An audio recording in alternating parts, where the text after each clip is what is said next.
కాదు, నువ్వెందుకు తింటున్నావు చాక్లెట్? చిన్న పిల్లలు తినొచ్చు. చిన్న పిల్లలు తినకూడదు. అబ్బా డాక్టర్ ఏం చెప్పిండు? ఫీవర్ వస్తే తినొచ్చు. ఫీవర్ వస్తే తింటారా చాక్లెట్? ఫీవర్ తగ్గిపోయాక తినొచ్చు. డాక్టర్ అవును, చాక్లెట్ తింటేనే ఫీవర్ వస్తుంది. అబ్బా అబ్బాయి ఏంటి? ఇప్పుడు డాక్టర్ దగ్గరికి వెళ్దాము. డాక్టర్ ఏమంటాడు?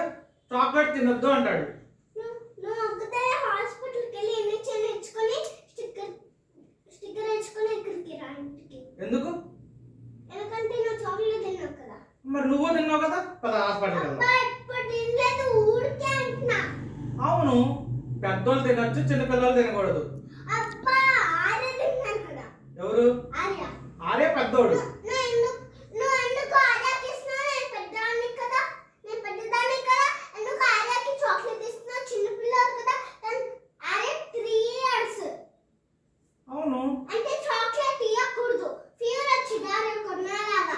అమ్మ నీకు వస్తుంది కదా. వచ్చి వామిటింగ్ వచ్చింది. ఇప్పుడు నీకు వస్తుందిగా ఫీవర్, నువ్వెందుకు తింటున్నావు చాక్లెట్?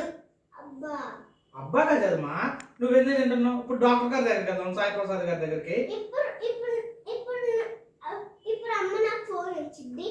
నేను కాల్ చేస్తాను డాక్టర్కి. తర్వాత నువ్వు వెళ్ళాలి. సరే ఇప్పుడు వెళ్దాం, కాల్ చేసి అడుగుదామా? డాక్టర్ని కాల్ చేసి అడుగుదాం.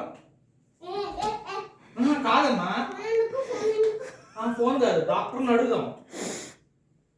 అడిగి ఎవరు తినొచ్చు అని అడుగుదాం. మరి అడగాలి కదా. ఓకే పెట్టు తల్లి, డాక్టర్ గారిని అడుగుదాం.